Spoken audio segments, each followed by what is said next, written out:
आप शायद 600 मीटर से वापस आ गई थी। तो ऐसा क्या हो गया था कि आप 600 मीटर से वापस आ गई थी?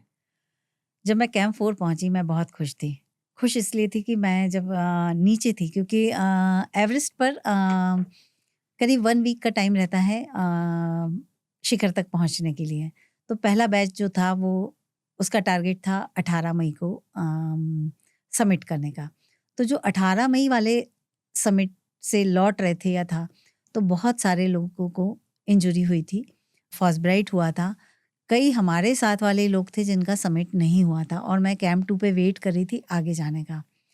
तो जब मैं आगे बढ़ी और जब मैं अपने आप को मैंने देखा कि अरे मैं तो बिल्कुल स्वस्थ हूँ, मुझे कुछ नहीं हो रहा, तो मैं बहुत खुश थी कि कल सुबह तो मैं झंडा फहरा ही दूँगी।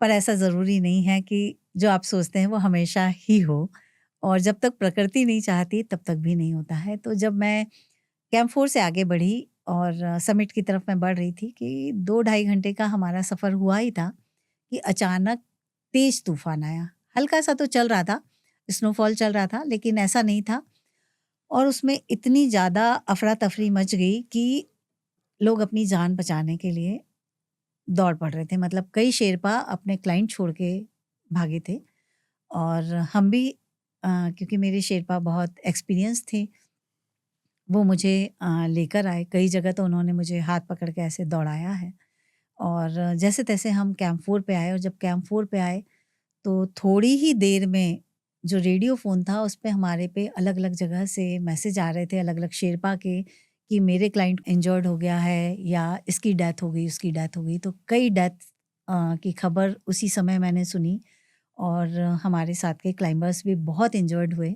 उसमें से एक क्लाइंबर थे मलेशिया के वो मिसिंग थे मतलब उनकी खबर नहीं मिल रही थी। तो मेरे शेरपा ने बोला मैम हमको क्या करना चाहिए? मैंने कहा कि दाई मैं यहाँ पर ठीक हूँ, आप उनको ढूँढने के लिए जाइए। तो मैंने अपना शेरपा उनको भेज दिया। ढूँढने के लिए भेजा क्योंकि वो उनका जो शेरपा था जो क्लाइंबर थे मलेशिया का, वो भी इंजर्ड हो गया था और वो इंजर्ड होके नीचे आ गया था और वो मिल नहीं रहे थे। तो जब वो उसको ढूँढ के लाए तो मैंने पूछा कि वो कैसे हैं? बोले कि उसकी हालत बहुत ख़राब है और अब शेरपा इतने नहीं हैं कि इसको नीचे ले जाया जाए। तो वो कहाँ मिले? कोई दबे हुए थे? क्या हुआ था उनके साथ? हाँ, वो नहीं वो साउथ समिट के नीचे उनका समिट हो चुका था, वो लौट रहे थे और साउथ समिट के नीचे वो मिले क्योंकि सब दौड़-भाग कर रहे थे तो इधर-उधर अ, हो गए थे और उनकी सेफ्टी रोप जो थी वो रोप में से निकल गई थी, तो वो थोड़ा साइड में चले गए थे। तो वो थोड़े होश में भी नहीं थे। तो उनको उसी हालत में फिर लेके आए नीचे कैंप 4 पे लेके आए और कैंप 4 पर जब लेके आए तो हमको कहा जाता है कि शेरपा लोगों के पास में मेडिकल किट होती है, तो यहाँ भी मैं लोगों को एक सजेशन दूँगी कि मेडिकल किट उतना उनके पास नहीं होता है, तो आपको अपने पास सारी दवाइयाँ आपके पास होना चाहिए। तो मेरे पास में 3 डिग्री तक की हाई एल्टीट्यूड के लिए दवाई थी। मेरे पास में सार्बिट्रेट थी जो कि हार्ट अटैक के टाइम दी जाती है, वो भी मेरे जेब में थी। मेरे पास हर तरह की दवाइयाँ थी, तो जैसे ही उसको लेकर आए तो हाँ, क्या होता है कि जब आप इंजर्ड हो जाते हैं या आपको हाई एल्टीट्यूड सिकनेस हो जाती है तो डेक्सामेथासोन का इंजेक्शन दिया जाता है। लेकिन वो भी उस समय नहीं था लेकिन मेरे पास टैबलेट थी। तो वो और उससे आगे की भी मेरे पास एक टैबलेट थी। वो 2 टैबलेट हमने उनको दी और फिर मेरे शेरपा ने सोचा कि कहीं से शेरपा ढूँढ के उनको नीचे पहुँचाया जाए लेकिन कोई शेरपा तैयार नहीं हो रहे थे क्योंकि शेरपा जो थे वो जूनियर शेरपा थे।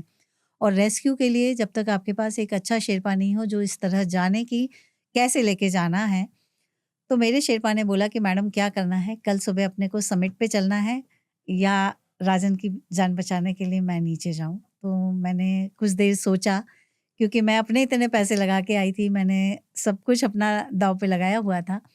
तो अगले दिन मौसम सही होने वाला था, ऐसा प्रेडिक्शन आ गया था हमारे पास में।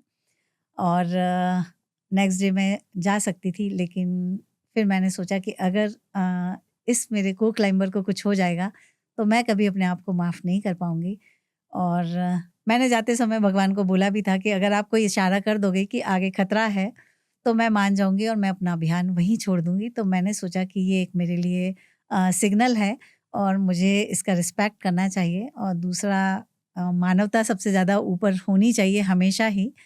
तो मैंने अपना शेरपा उनकी जान बचाने के लिए भेजा और उसका रेस्क्यू करके उसको हॉस्पिटल तक मेरे शेरपा ने पहुँचाया उस दौरान मैं 48 घंटे कैंप 4 पे रही क्योंकि मुझे नीचे लेके जाने वाला कोई था नहीं। अब अकेले थे?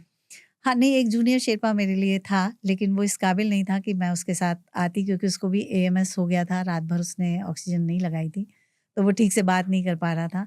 तो मुझे समझ आ रहा था कि ये इस लायक नहीं है कि मुझे ले जाए, तो मैंने वहीं रुकना समझा कि यहीं रुका जाए और मैं वहीं रुकी थी। तो वहाँ से एग्ज़ैक्टली पीक कितना दूर थी? वहाँ से वहीं से 10 से 12 घंटे लगते हैं कैंप 4 से। अच्छा, हाँ, 8 से 10 घंटे, 12 घंटे इस तरह लगते हैं। तो आपके लिए वहाँ से वापस आना तो बहुत ही एक टफ डिसीज़न रहा होगा, डिसीज़न टफ था, लेकिन डिसीज़न लेने के बाद मैं खुश थी। क्योंकि आपने पैसे अच्छे खासे लगा के रखे हुए थे जी। इसमें।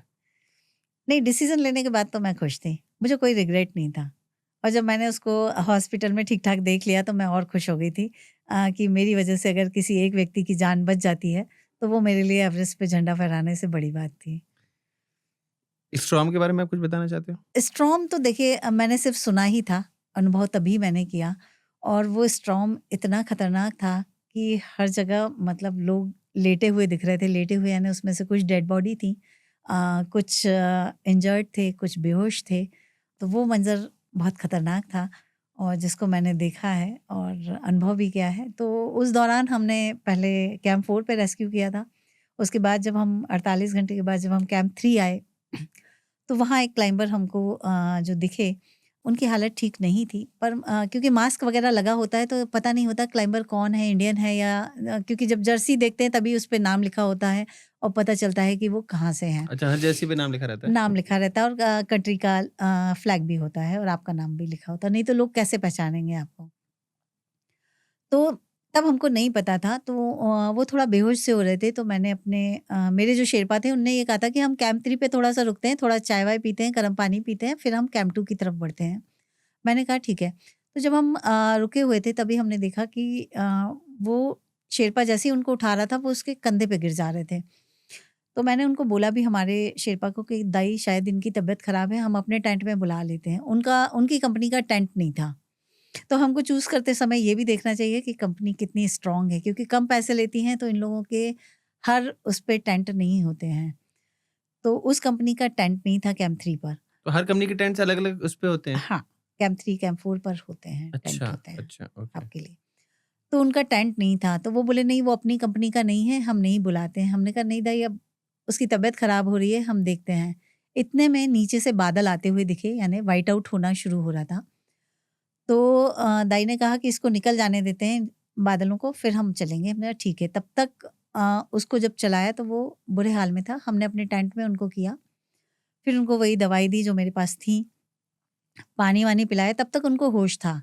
लेकिन जब उनके शेरपा से बात की तो उनके शेरपा को कुछ भी जानकारी नहीं थी कि इनका रेस्क्यू कैसे करना है।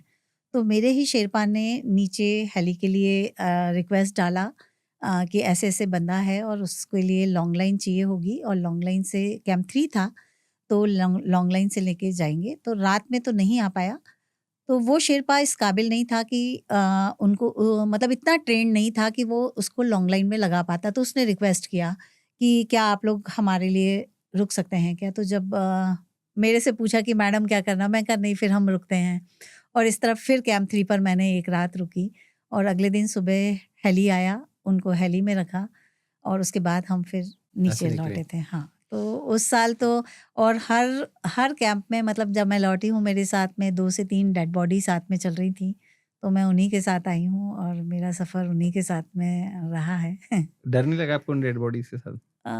नहीं मुझे तो नहीं लगा क्योंकि पहले से ही लोगों ने इतना बोल के रखा था कि वहाँ जाओगे तो डेड बॉडी मिलती है, ये होती है, तो मैं मेंटली प्रिपेयर थी कि इसको ना उस समय के लिए मतलब बाद में मुझे बहुत दुःख हुआ। हर जहाँ भी मुझे डेड बॉडी कभी दिखती थी तो मैं प्रणाम करती थी, तो मेरे शेरपा बोलते भी थे कि "अरे मैडम आप अपने पे ध्यान दो, उधर मत दो।" तो मैं उनसे बोलती थी पता नहीं जब ये गए होंगे किन्हीं किसी ने इनके लिए प्रार्थना की होगी या नहीं की होगी, तो हमारा फ़र्ज़ बनता है कि हम अगर इनके ऊपर से निकल के जा रहे हैं तो हम इनको प्रणाम करें। तो मैं मतलब ये समझ लीजिए एक देवता की तरह मैंने फिर सोच लिया था कि ये कुछ नहीं है, ये हमारे लिए देवता हैं।